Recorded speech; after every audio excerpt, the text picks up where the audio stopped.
動でお風呂を沸かします。お風呂の線は来ましたか？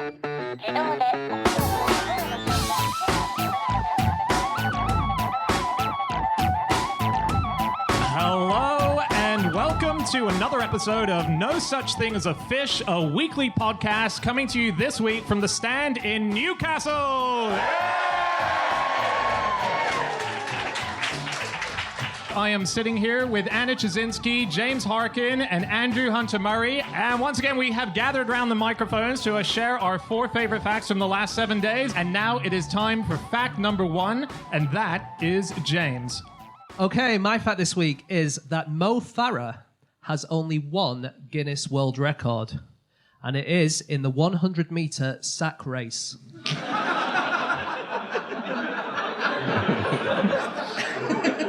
When? Is that like a school sports day he was at? Or? I don't know why he did it, but he did it. I read an article, and it said Mo Farah needs a world record to seal his place among the all-time greats. And I thought, I'll check if he has one, and he does.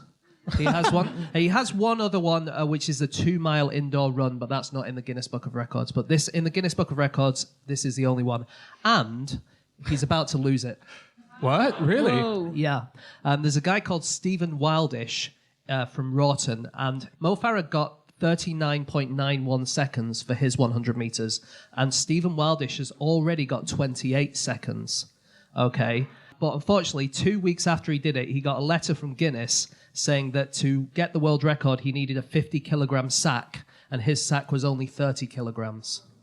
Okay. I thought for a second you meant the sack had to weigh 50 kilograms, and I am amazed anyone finishes it.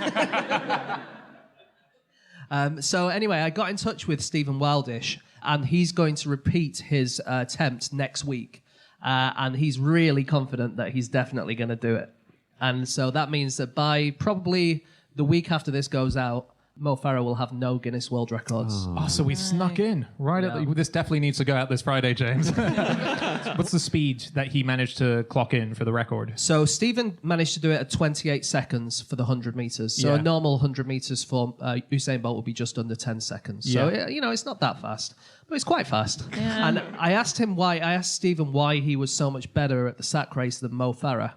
And he says, unlike Mo, I have little legs but large calf muscles.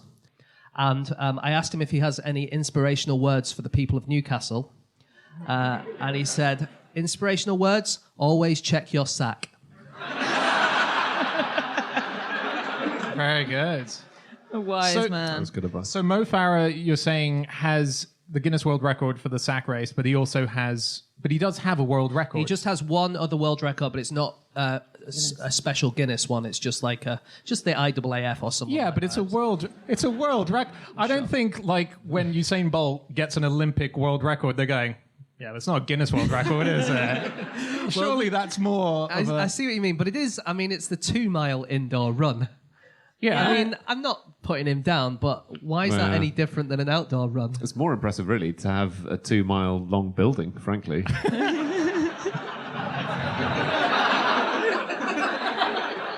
that's true.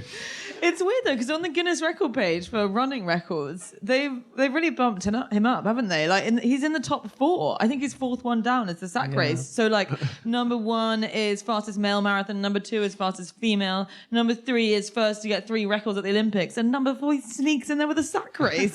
And I don't want to put down Guinness Book of Records, but when they said that Stephen Wildish's sack was too small, I kind of think they're a bit upset about Mo Farah losing this record. Aren't Yeah, they do. No, but they do have rules about how big your sack is. They actually do. They have one thing, which is if the sack is too big, they notice that people, as they? opposed If it's like to 100 meters long, for instance.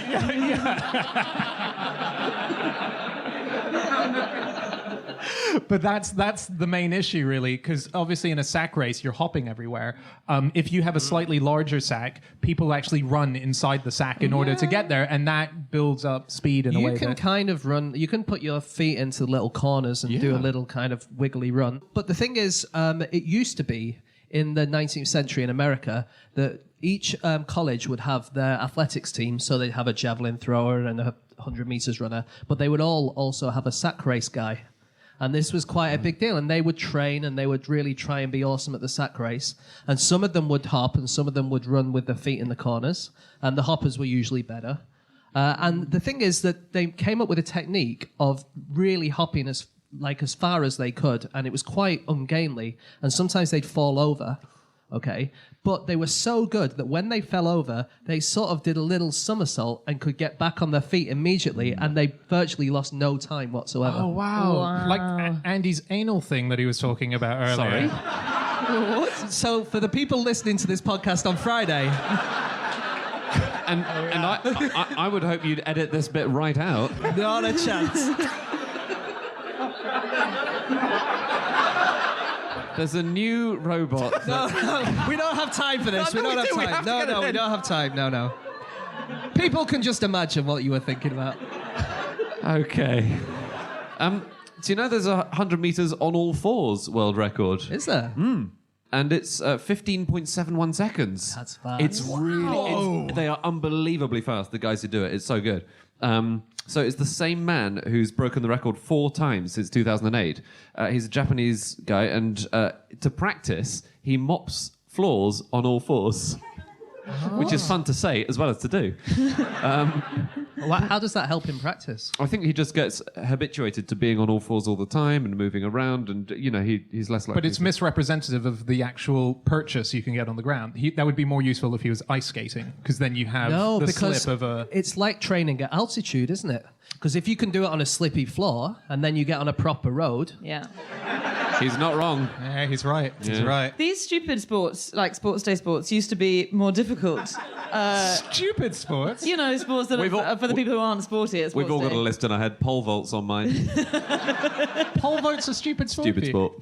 I'm thinking more egg and spoon, the three-legged, all that kind of stuff. But I was looking them up in the British newspaper archive to see, what people used to do in the olden days about them. And it turns out that the egg and spoon race, for instance, used to be done while punting. So there was a reference. This is the earliest usage in the OED of egg and spoon is in 1894, and it said the gentleman had a turn in the egg and spoon race in which competitors had to punt with one hand and balance an egg and spoon with another. So that is actually much harder. Punting, for people who aren't from Oxford or Cambridge, is where you are on a boat standing up and you drop a stick in and you have to power your boat along at the same time as carrying an egg and spoon. Wow. Yeah. I thought you meant punting as in putting a bet on with the horses. No, that was strictly forbidden, actually. And the wheelbarrow race was blindfolded. This was in the 19th century for instance, at Queen Victoria. Blindfolded? Yeah, wheelbarrows don't have eyes. Exactly. It's just more realistic. I think you're both blindfolded. So this is for Queen Victoria's Jubilee. There was a huge wheelbarrow race, and she didn't participate. Sorry, the wheelbarrow... Are we talking... We're talking where you're carrying someone's legs and they're moving on their hands in front of you. Not a wheelbarrow. No, where there are two people. One of them is pretending to be a wheelbarrow. Yeah. You have to be blindfolded, which makes it a lot more difficult. Both of you? Mm-hmm. That's nuts. Yeah. Hey, you know that Mo Farah does the Mobot? Oh, yeah. It turns out that he's actually being the M from YMCA. As in, are you saying that's where he came up with it, or just... No, they came... So he does that thing. He does his Mobot, and the inspiration from that was he was on a TV show. Claire Balding and James Corden were trying to work out what he should do to celebrate the win, and Claire Balding was the one who invented it. James Corden called it the Mobot, but she said it's the M from YMCA. If you had someone who'd just done a vault in the gymnastics stood next to him, you only need a C and an A, and you've got the whole thing. But wait, that's not... It stands for the M of his name. I think Claire Balding was just trying to explain what it looked like to people if they weren't watching the TV, right? He doesn't do it as a tribute to the YMCA. I don't think. No, he's plagiarized one of the greatest dance... If Mr. Farah's lawyers are listening, it's a big claim. It's not one we all support on this show. Do you know something Mo Farah did do, which is not that cool, actually? He has a fellow runner called Chris Thompson, and they're good friends, and Chris Thompson won a silver medal in Barcelona when Mo won gold a few years ago. I don't know why I'm calling him Mo, I don't know him. When Mo Farah won gold a few years ago. But the first time they ran a race together, Mo Farah was encouraging him and said, how about we'll run this race, we're going to win it, we'll both run it, we'll hold hands as we run, and then we can cross the finish line at the same time.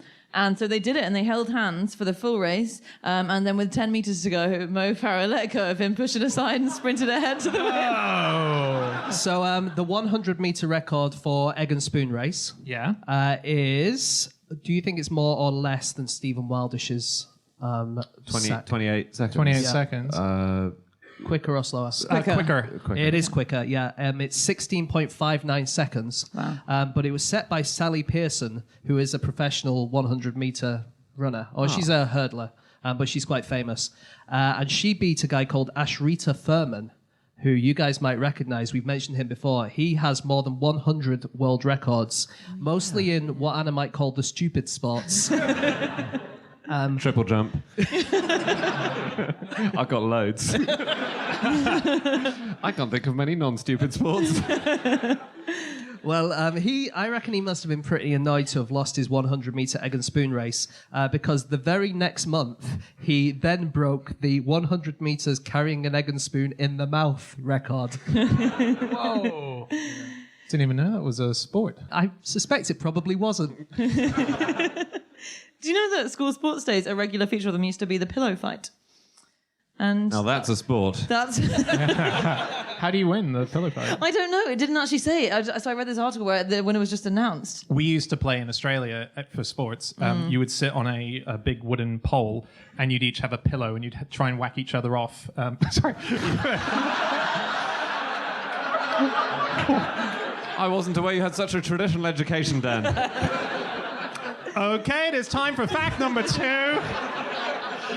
And that is Andy. My fact is that the inside of a Kit Kat is made of more Kit Kats. Kit Kats are an infinite recursive loop, is what I'm trying to say. This is so cool. I mean, it can't be true, right? Because where did the first Kit Kat insides come from? Nobody knows. Yeah, this is like a chicken and egg situation, isn't it? Kind of, yeah. So- Except the eggs are not made of mashed up chickens.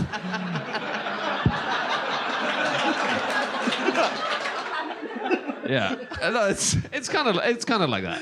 So basically, during the production process of Kit Kat, some of them don't meet the very strict criteria for a proper Kit Kat. They're the wrong shape, or they got too many fingers. I don't know. But anyway, they're wrong, and they are rejected, and they are ground up, and they are the filling layer between the wafer bits in a Kit Kat is made of those, plus a couple of other things as well, more sugar. So, yeah, this hit the headlines earlier this year. Which I'd never hit the headlines. Sure, it was a slow news day, wasn't it? I'd never noticed until you said this fact. I looked into it that there was a layer between the wafer and a Kit Kat. I just thought it was chocolate around the outside and wafer on the inside. Sometimes you get one which is all chocolate. Wow. That is Big it's a day. good day, that, isn't it, when you get one of those? Have you had one of those? Oh, yeah. Has anyone else? Yeah. About half the room. Okay, cool. Wow. Okay. You really, honestly, Andy, wait till it happens to you. It's a real life changer. But Kit Kats, I only realised looking into this what they mean in Japan, which is a lot. Everything. What do you mean? Everything. So Japanese people just love Kit Kats, and they've gone way more nuts for them than we have. So apparently, Kito Katsu is a Japanese expression that means surely win. So it basically means good luck. And so because of this coincidence, they're super popular in Japan, and they've got loads of flavors. So they've got more than 300 different Kit Kat flavors in Japan. Nestle have just built a factory there specifically to make the weird ass flavors that they have. So they have like wasabi flavored Kit Kats, they have soy sauce flavor, they have sushi flavored Kit Kats. Guys, you haven't tried it. That's Don't knock it great. till you try it. They have, in Japan, made a Kit Kat which doubles up as a postcard, and you can just put it in the post to someone, because every year about half the children doing their exams get sent a Kit Kat for good luck because of that surely win thing. So Kit Kat invented one that's a postcard. And you can just send it to someone. You just put a Kit Kat into the letterbox. If you did that here, you'd be arrested. We're only one envelope away from that. Yeah, but... You know that Kit Kat started out as mutton pies? This is true. So there was a club in London called the Kit Kat Club. And it was run by an innkeeper called Christopher Cat, who was called Kit Kat. And all the literary figures of the time used to go there, and he would serve them mutton pies, which they called a Kit Kat. And so the idea is that just became a name of a popular food source, and then eventually it turned into Kit Kat. No one has acknowledged that this is true, but No, they have. They're definitely, the Kit Kat Club is definitely true. It's definitely true, and it was has a mutton socialist pies. club. Yeah. So the original Kit Kat definitely was mutton pies. But get this: the ceilings were so low in the Kit Kat Club that they were a beautiful establishment. So what they did was have paintings all over the club. But because the ceilings were so low, they needed to get paintings that were longer on the on landscape rather than portrait. And there's a theory that the reason that Kit Kats are shaped like they are is because they're paying tribute to the squatty paintings of the Kit Kat Club in London. Sorry, I didn't realise when you said no one's acknowledged this is true, you were talking about the thing you were about to say. You know the Kit Kat slogan? I only Have a break. Have a break. Kit Kat. I only got that yesterday. That's a pun. I didn't realise it was a reference to Kit Kats breaking. I thought it was just like, a break of what? I didn't get the other meaning. And it only... Did everyone get that? No. What? No. Come on, of course everyone fucking got it. It's not as if the slogan writer's going to be at his home going, finally! Oh, was it too obtuse? What was I doing that was wrong? Sorry, can I join Anna's club of people who didn't... You're kidding. I'm sorry. It's... In the advert, they break it as they say, have a break. I know. We know all the clues were there, James. Sometimes we miss these things. And it only came about in the 50s when they toughened up the materials that they made Kit Kats from, and they were very proud of the new snapping sound that it made. And so, actually, the crucial thing about it is the breaking sound. Look who's suddenly the expert on the etymology and understanding of a slogan. I have a fact about chocolate. Okay. Okay. The average chocolate bar is about 20 to 25% fat, 40 to 50% sugar, right? So it's 1 gram of fat to 2 grams of sugar, Okay. right? Now, it's very unusual in nature to find those ratios of sugar and fat together. So if you have nuts, they have lots of fat but no sugar. If you have fruit, loads of sugar but no fat. There is a theory that the reason we like chocolate is because the place you find that same ratio, 1 gram fat, 2 grams sugar, is breast milk. No way. Yeah, 4% fat, 8% sugar. So it may be that we are trying to recreate No. our earliest comfort food. That's what's happening. Why do you think the Terry's chocolate orange is so successful? I don't know why. Because you were breastfed by an Oompa Loompa and... You're trying to get back to that. Wait, Dan, the Terry's chocolate orange isn't orange. You know you have to take the wrapping off. I found a really cool thing. I was looking into how they test chocolate, and it led me down a little road that got me to McVitie's and all sorts of just how they for candies and biscuits and chocolate biscuits and stuff. And there's a dummy that tests crumb loosage once you're biting into so it's a robot dummy that just bites. It's got plastic teeth. It's called a crumb test dummy. And the idea is that McVitie's have a laboratory where they put it into its mouth and it just goes up. And the advantage is that it never stops doing that because it doesn't need to breathe. Because, Andy, what is it? The robot. Yes. It's a bit like that anal thing you were talking about. Do we need to move on to the next fact? Yeah, we do actually. We do need to move on to the next fact.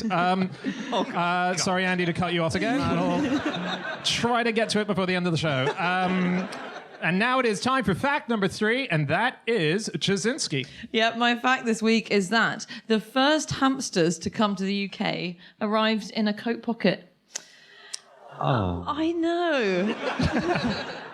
So sweet. The story of hamsters is really interesting. So basically there was a scientist called Saul... Don't be skeptical. There was a scientist called Saul Adler back in the 1920s, 1930s, and he decided that hamsters were similar enough to humans that they might serve as useful lab animals for obvious reasons that I don't need to go into. Hamsters, humans, basically the same. And he specifically wanted to try out stuff that might cure parasitic diseases on them. And so he brought 3 hamsters back from Syria in 1931. So all the pet hamsters that you have had in your childhoods and that you've ever seen are all descended from this tiny batch of Syrian hamsters that these guys found in the 1930s. And yeah, he smuggled these guys back in his coat pocket.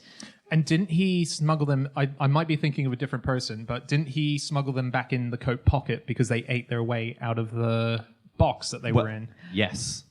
It's a really exciting story. Yeah. Yeah. It is.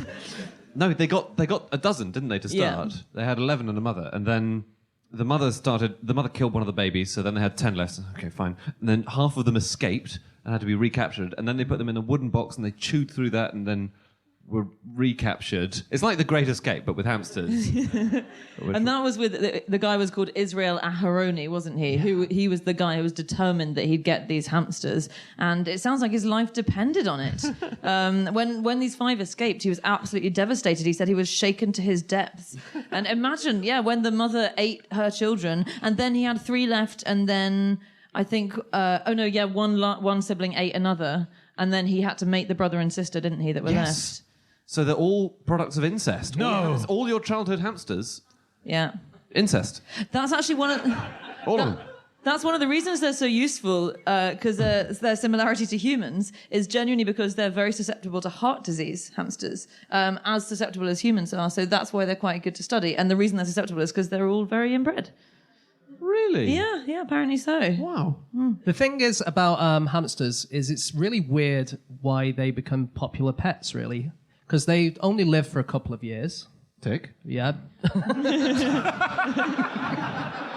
There's a certain comfort, James, in knowing this is a short-term contract. Well, they don't like being handled, Tick. And they're nocturnal, so during the day they don't do anything. Are they nocturnal? I read that they... Well, in the wild, they're definitely nocturnal. Both of mine, as a child, were nocturnal. They just didn't want to hang out with you, man. I read as well that It's because I kept pointing at them and saying, incest. You should be ashamed. Yeah. Clock's ticking, boys. You got 2 months left. I've had mobile phone contracts longer than you. I've read that you can that they are able to drink alcohol because they hold things.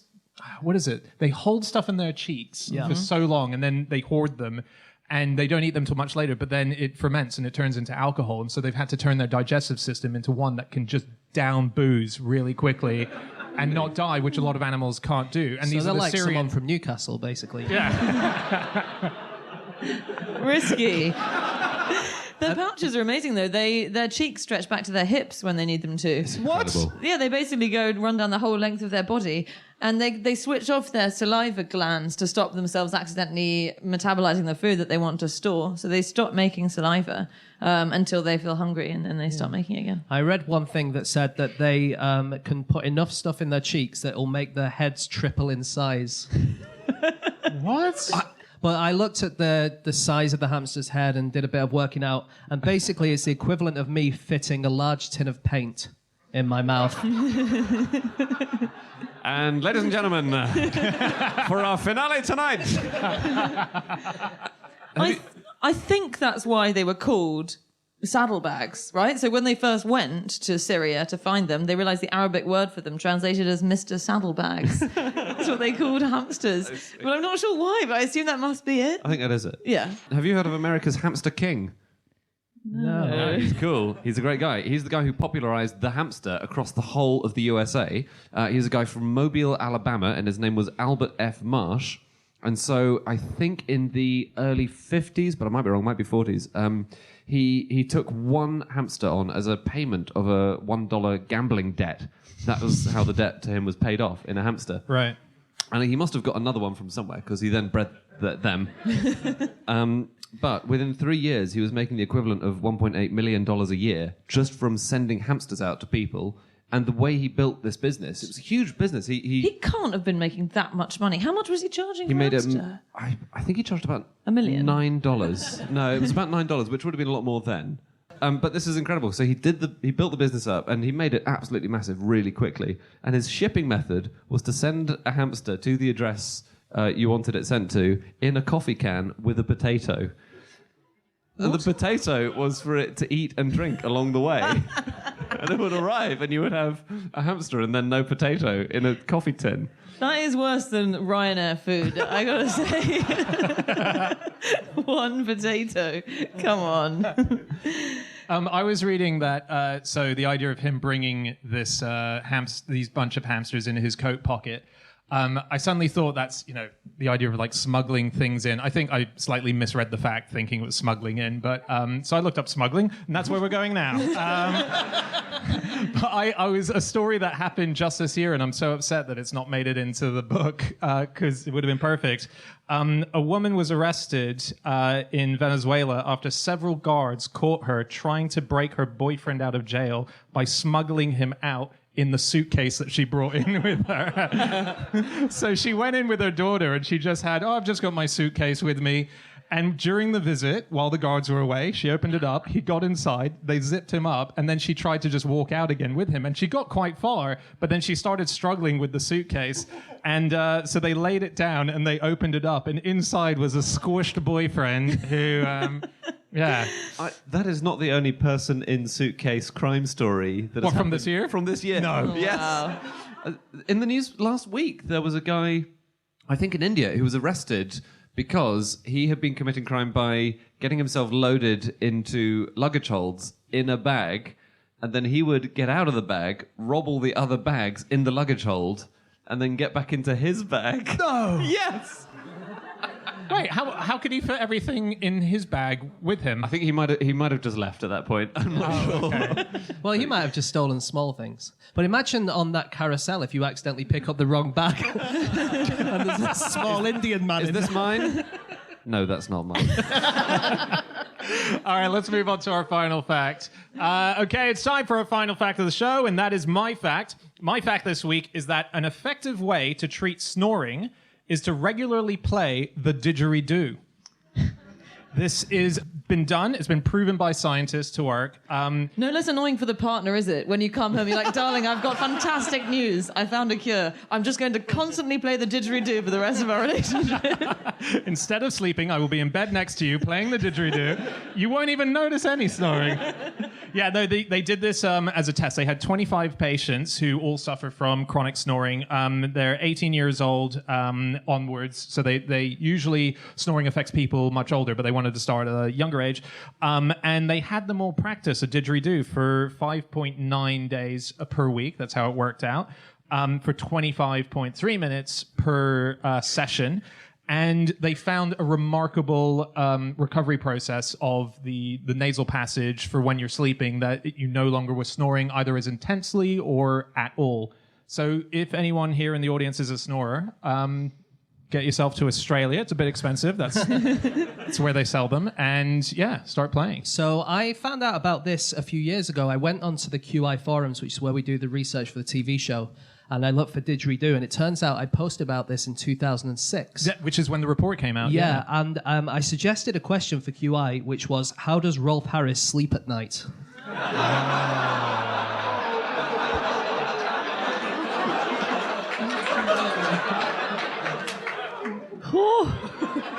We dodged a bullet there, right? Wow. Oh my God. Wow. I actually own a didgeridoo. No, you don't. Promise. I was given it as a present for my 16th birthday. Can you play it? No. It's very hard to play. Yeah. I can only get one note out of it. And you need circular breathing the whole way through. Which I can't do. And I read that when the way that they get different sounds, it's all to do with the way that you shape your lip once it's inside. So in the way that if you were saying words like hello, hello, hello, that would be like, and then if you were like, wow, wow, Wait, wow. do you put your lips inside? I think your lips go inside the didgeridoo. I see now.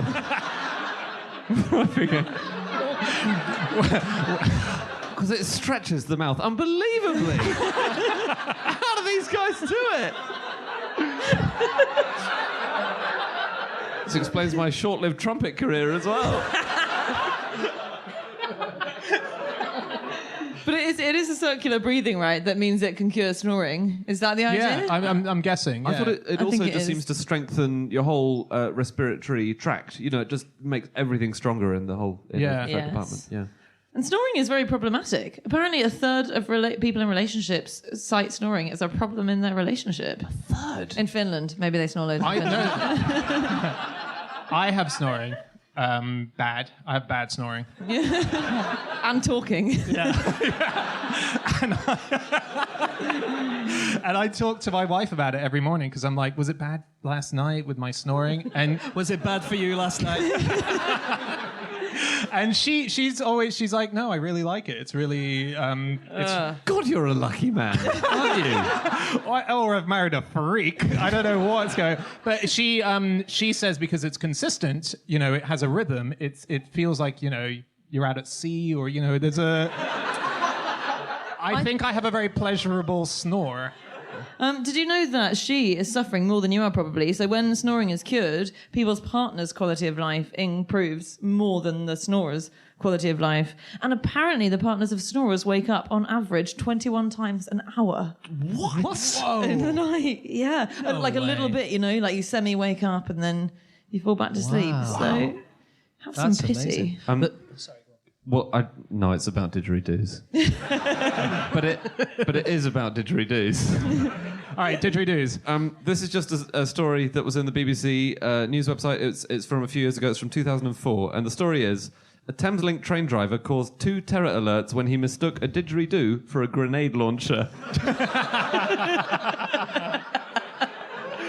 He's a train driver in London, and he reported that he had seen a man carrying a grenade launcher. Other passengers said the man fitting the driver's description of the suspect had been there, but only had a didgeridoo. Right, that happened in the morning. Then, later the same day, the same driver reported seeing the man taking aim at Loughborough Junction.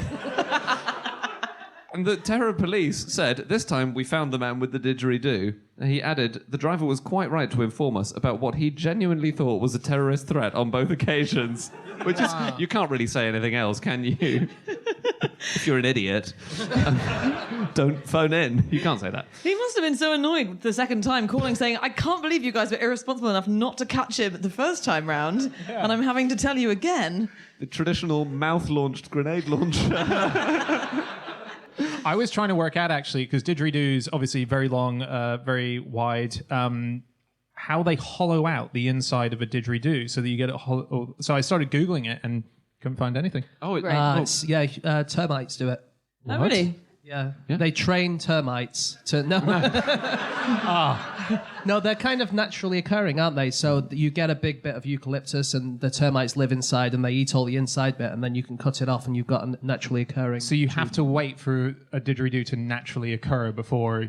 Yeah, but it's not like a long wait. It's not like people buy like filled in planks of wood and then they sit there staring at it. They're just in the wild. No, that's what. But I mean, it's like we're taking wild instruments and bringing them.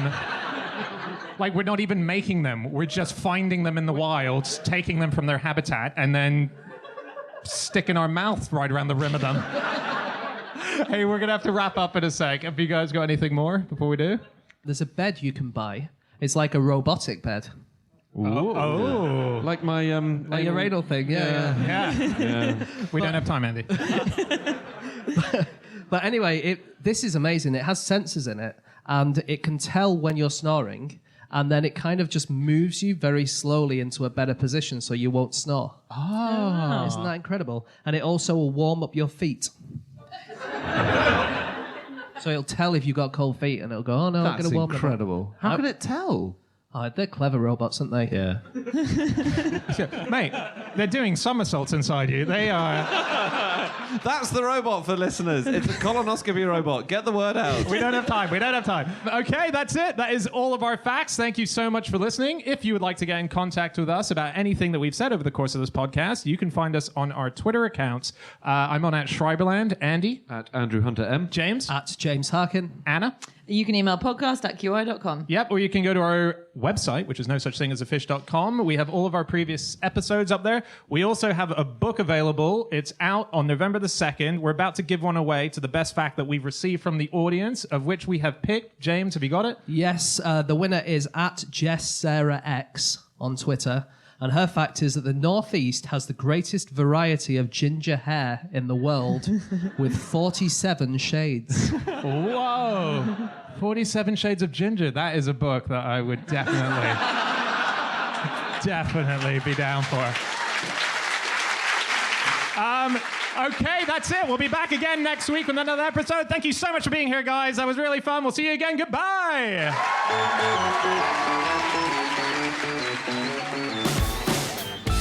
Well, hi guys. It seems I'm the last one left in the office, and I think that's because all the others have gone to use their brand new Harry's razors. That's what they do with a Friday night. That's just the kind of lives they lead.